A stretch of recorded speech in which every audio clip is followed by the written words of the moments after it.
Support for this podcast and the following message come from Whole Foods Market, where this week and every week they're having sales. So keep an eye out for the yellow signs, where you'll find the highest quality food at great prices. Visit WholeFoodsMarket.com to see this week's specials. Before we begin this week's show, we want to take a minute to stop and tell you about something else. NPR One. At this point, reality will split in two. There is the you that listens to How to Do Everything, continues, moves ahead, and listens to what we have put together for you. And then the other you in another reality that will go to NPR One and listen to Invisibilia. Or other podcasts and maybe stories from your local station. You can do all of that on the NPR One app. And what seems like a fleeting, almost trivial choice will change who you become years from now and will change the course of human history. You can find the NPR One app in your app store now. If you dare. It's possible that choice would lead to the rise of a new fascism and a global world government, which enslaved really all of humanity. That's a choice. We don't know which one. It could be that listening to our show begins that cascade of events. You could just stay the course here. Don't do anything. Just continue listening, and we will bring you the latest episode of How to Do Everything. But we are bound to tell you about the NPR One app. Not choosing to move over to NPR One is also a form of choice. So it's not as if when in 10 years we find ourselves crushed under the iron fist of fascism, that by looking back and saying, you know what, I didn't do anything, it's not my fault, it's still your fault. You can find it now in your app store. NPR ONE. So you may have heard that there is a new Harry Potter thing. It's a play that is happening in London right now. And they've been very protective of the story. There's been this hashtag, keep the secrets. When you go to the show, they hand out buttons that also say keep the secret to remind you not to give away any information. We wanted to look into how the secrets of the books were protected. So online with us now is Nigel Newton. He's the founder of Bloomsbury Publishing, and they publish Harry Potter in the UK. So, Nigel, when did you guys first know that keeping things under wraps was going to be different with the Harry Potter books? You have to understand that with the first book, The Philosopher's Stone, as we call it in England, we didn't keep things under wraps because, it was just another book. And in fact, I remember reading it as I was traveling on a ferry to France, and each time I'd pass a waste paper basket, this is what publishers do. You throw away the A4 sheets you read books on as you go, so you're not lugging the whole thing around the whole time. So with hindsight, that becomes remarkable because that was in a pre-secrecy era. So just to be clear about what you were saying, with the first Harry Potter manuscript was at one point scattered across trash cans between London and France. Well, I didn't say trash cans. I said waste paper baskets. It sounds so much more genteel. On a ferry, yes. Wow. So as fans were becoming more and more rabid, what were people trying to do to kind of get advanced knowledge of what was going to be in the books? Printing the Deathly Hallows. By then, we had German Shepherd or Alsatian dogs walking around the perimeter of the printing works. We had CCTV cameras everywhere. In spite of all of that, one of the security guards that the printer, who are very brilliant, are still a very brilliant firm, they had a security guard whose job was to protect copies damaged in the printing process, because they still would have the paper and the words, even if they'd kind of been bashed by a forklift truck. So they were sitting in a cage. And one day this guy decided to take two of them home with him, and he smuggled them out. He was a guard, after all, and trusted, and went home and got on the phone to the Mirror newspaper and the Sun newspaper, both British tabloids, to conduct an auction to sell them an early Harry Potter. And They both sent representatives to his home in the Midlands of England. And while he was making them a cup of tea, the man from the Sun grabbed a book on his front table and went charging down the front drive with it. And the man went after them with a pistol and shot him. But he missed, we'll hope for the sake of this story, he missed on purpose. And the guy from the Mirror then rang the police, who it took 7 men to wrestle this guy down, and the book was retrieved and the man was charged. So that's the kind of drama. So on the front page of the Sun the next day, they wrote a very brilliant article, this guy saying, "I have reported on this nation's affairs from the front line in Helmand province in Afghanistan. I have been shot at from all sides, but never has my life been in greater danger than when I saved Harry Potter for the world." So other attempts? Well, another example is the story of the British equivalent of the National Security Agency, the NSA, which here is called Government Communications Headquarters, GCHQ, in Cheltenham, who listen to the Internet, are official and benign spies, and they detected a rogue copy on the Internet before publication, and they were trying to tip us off. And so we got our editor to listen to them reading this book, and it turned out to be a made-up. I mean, people actually wrote entire copies of Harry Potter themselves, so it wasn't the real thing. So we were very grateful to them. And they were asked by the Sunday Times, who picked this story up recently, to comment, and they said, "We never comment on our defense against the dark arts." Well, Nigel, thank you so much for talking to us about this. Nice to speak to you. Now's the part of our show where we like to thank our sponsors for giving us the money it takes to purchase goods and services. This week we want to tell you about Lagunitas Brewing Company, which, the story goes, began on a kitchen stove in Northern California. Looking ahead, the end of this copy reads, "Wherever you go, beer speaks, people mumble. Mumble along at Lagunitas.com." Mm-hmm. Sort of feel like the right thing to do to best reward our sponsors for their generous support would be to just mumble the rest of this. Okay. We should warn you, this is going to be annoying. Oh, yeah. From that, someone getting beer in the mouth. On the street, I was looking. There's more like communities by drinking beer and my cost. So the feeling started me at Lagunitas.com. Support this week also comes from Oso, a new mattress company that wants you to sleep well so you can live well. Being healthy, they say, is about more than just exercising and eating well. It's about getting a good night of sleep. Each Oso mattress offers 2 comfort options to suit individual sleeping needs.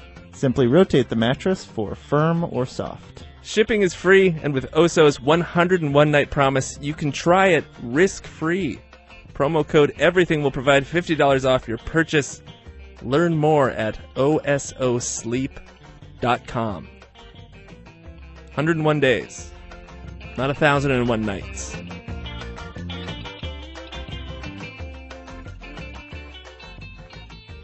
Hey there, Jesse.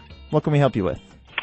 So my question is about something that my family has basically developed through time. It's a way in which we would describe somebody who is acting either foolish or says something dumb or that looks ridiculous. And what we call that person is a Nate, just like the shortened term of nickname for Nathan. And it's tongue-in-cheek, but definitely has kind of a pejorative meaning to it. And I have no idea where it originated from. And certainly it's not because I've had some kind of traumatic experience with anybody named Nate.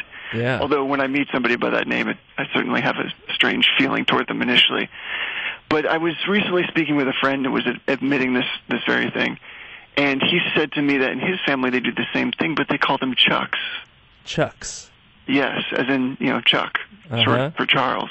So my question is this normal, and does everybody just choose a name and then refer to people that annoy them or say something stupid, or cut them off in traffic by that general name. It's interesting because both of those are abbreviations for longer names. Yes, there is something to that. Like, I wouldn't call somebody a Nathan. But, just the other day I was driving with my wife, and somebody sped past her and moved right in front of us in the lane. And I said, "Would you look at this Nate? What does he think he's doing?" Really? Oh, absolutely. And in fact, so my wife married into the family, of course, and I have a brother-in-law. They both also use it. It's ubiquitous. We use it everywhere. My mother's called me this many times. And when that happens, it just rolls off the tongue. Like it is just, that is the word that comes to you naturally. It is second nature. It seems strange otherwise, which is why if I meet somebody in a social or professional setting and they say their name is Nate, there is something deep within me that there is a strange repulsion. No, really? Absolutely. Have you ever revealed this to somebody named Nate? I have not, actually. I know a couple of Nates really? fairly well, but I have never admitted this. So for anybody whose name is Nathan, I sincerely apologize. Wait, tell us about these Nates that you know. Are they good friends, best friends? See, I have to say, even as you ask that question, we say, "Tell me about the Nates you know." I'm immediately thinking of the people in my life that don't have that name but carry that designation in my mind. So, in your mind, Nate isn't even a name that you give to a person. It's what you call a dumb person. That's correct. It almost seems inappropriate that anybody would actually be named that. Wow. Well, we are going to investigate this as best we can. That would be fantastic. Well, Jesse, we have someone we think can help you with this. Nate Silver is the founder of 538.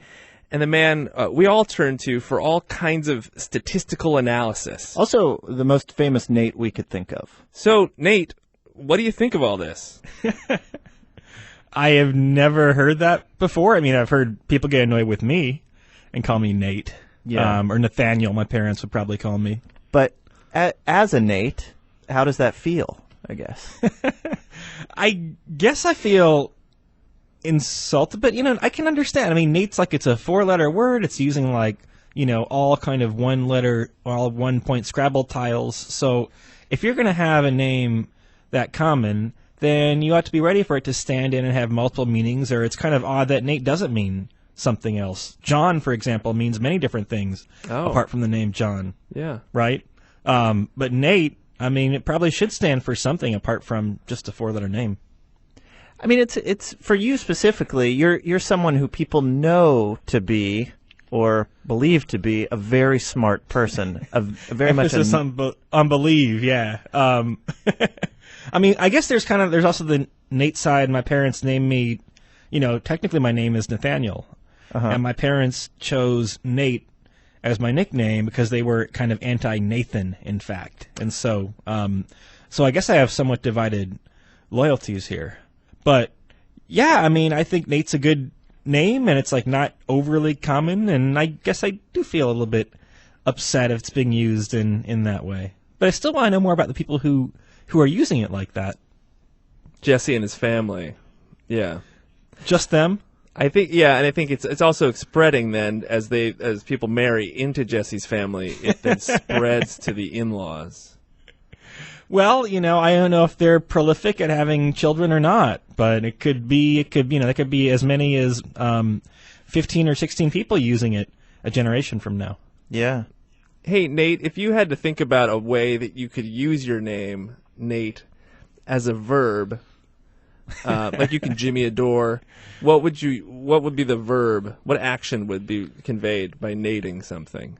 Well, it's weird. I want to say, you kind of carefully reflect on it, but the term Nate, the name itself is conveys immediacy or something, right? It's kind of a quick word. It's not a deliberative word, right? It's kind of one monosyllabic, and so maybe it means let's crunch the numbers real quick, Okay. Do a quick and good estimate. Are we going to have to split the check? Let's do a Nate, or let me Nate that, right? Or something like that. This isn't quite coming out like it's supposed to, but something of that nature, because there's no word for it. Yeah. No, I think I get it. So if you're trying to split the bill, could somebody Nate this bill so we could figure out how much we all owe? It's better than an estimate. It's like a good estimate. Well, Nate, thank you so much for doing this and for withstanding, I guess, what could be potentially a very bad insult to you. I'm happy to stand in and take all the abuse I can get. We don't think you're a Nate. I am, but I want to change how we think of Nate. Yeah. I mean, so technically you are a Nate. And if that doesn't work, technically I'm a Nathaniel. You'll always have that.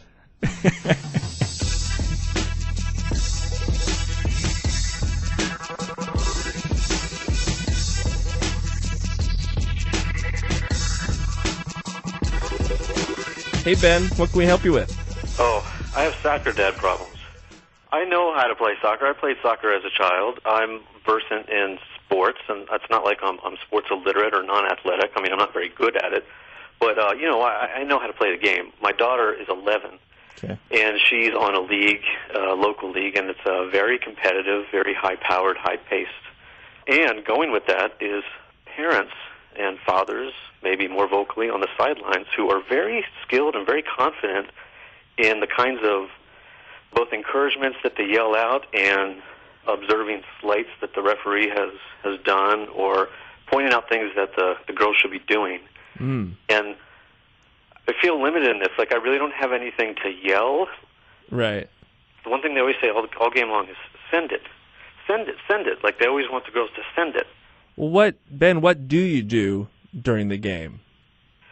I usually pace a lot. Okay. 10 feet here, 10 feet there.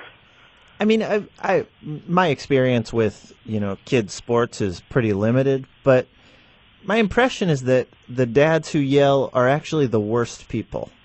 Many of them have been kicked out of the game for this yelling. Really? Wow. Yeah. It's a complex thing. They're at this level of playing, the referees are also pretty young because they're training to be referees. So you don't want to yell at the refs. I'm inclined to agree with you that these aren't the best people. I don't think you want to be yelling out there, Ben. I think you're probably in the perfect position. You don't have any of the tools to yell, even if you wanted to. Is this like a therapy call now? Seem to turn into that. We don't need to go that way. I feel better hearing that. Okay. Yeah, we want you to be comfortable. I mean, there has to be something, though. So really the ideal is that we would come up with something you could say, which you could say at any time in the game and it would be appropriate, and also would not get you kicked out of the game. Yeah, well, I think even more, the other dads would kind of look over at me and nod. Well, I think we're gonna find some help. Thanks so much for calling in. No, you're welcome. All right, so online with us now is someone experienced in the ways of soccer. It's Tommy Smith. He is a soccer commentator for ESPN. So, Tommy, let's start here. What should Ben yell at his daughter? Stay on her right. Stay on her right. Okay. Because she's a right-footed kicker. Sure. Stay on her right. Don't let her buy you. Don't let her pass. And let's say it's just kind of general mayhem. I mean, when 11-year-olds play soccer. Yeah, just put a boot to it. Put a boot to it. Yeah. Okay. So, Tommy, we should say you've called soccer games for years, right? Right. Or should I say football games? Can I call them soccer games? I call them soccer. Okay, I'm Irish. Okay, good. So you've called soccer games for years. What are some of the things that you say? Like, let's say there's an exciting goal. What do you say about that? Well, I always say that that's a bulge in the old onion bag, or he hit a peach of a goal. Oh, nice. Or yesterday said he was all alone and he banged it home. What do you? I mean, those are kind of your phrases. What do you? Are you okay with Ben maybe using those during? Yeah. Yep. No problem. Okay, how about let's say it's a tense game. It's tied, and the players are. I mean, they're not fighting, but it's clearly they're going at it. Right. If Ben's on the sidelines, what could he say to maybe one of the other dads? Keep your hands down. Leave my daughter alone. Okay. Forget about it. All right, anything else? Anything heat of the game? What if it's Ireland versus England? What are you saying to describe the action on the pitch? Just get stuck in and do your best. Just get in there and get a touch on the ball. Mm-hmm. Somebody get a touch on the ball. Come on, you can do better than that. You can get in there. You're not going to let them walk away from you like that, are you? Hey, Tommy, while we have you here, can I ask you about something non-soccer related? Sure. How does calling somebody a Nate, like, quit being such a Nate, how does that strike you? I never heard it before. Something completely new to me. But I guess you get the message across. Yeah. Like I would be, if I was talking to somebody, I would say, look, don't be such an idiot. Or, that fella's a real idiot. Or he married a real idiot. Yeah. Well, Tommy, thank you so much for helping out Ben. No problem. I hope Ben has good luck and doesn't get in too many fist fights. And if he gets a black eye, don't blame Tommy. Tommy Smith with a Y never got anybody a black eye. That does it for this week's show. What'd you learn, Ian? I learned that at one point, in the beginning of the Harry Potter mania, even before the Harry Potter mania began, the first book was sort of spread across Europe. Yeah. In trash cans. Yeah, that's crazy. This book that is a phenomenon was stuffed in garbage all around Europe. Imagine if, for one reason or another, you had reached into the first trash can and read the first page, and you were a little intrigued, and then you found the next trash can, got the second page, and you tried to keep going. But by the end, you had been in, 300 trash cans, and you just had to find more and more trash cans to finish the story. You're just covered in ketchup and mayonnaise. I feel like the whole thing could go wrong. You could get, Harry has to fight the big snake, or whatever it was. Mm-hmm. And then the next page was someone's burrito receipt. That would be confusing. Yeah. Yeah. This is experimental storytelling. Wait, so is the burrito the Horcrux?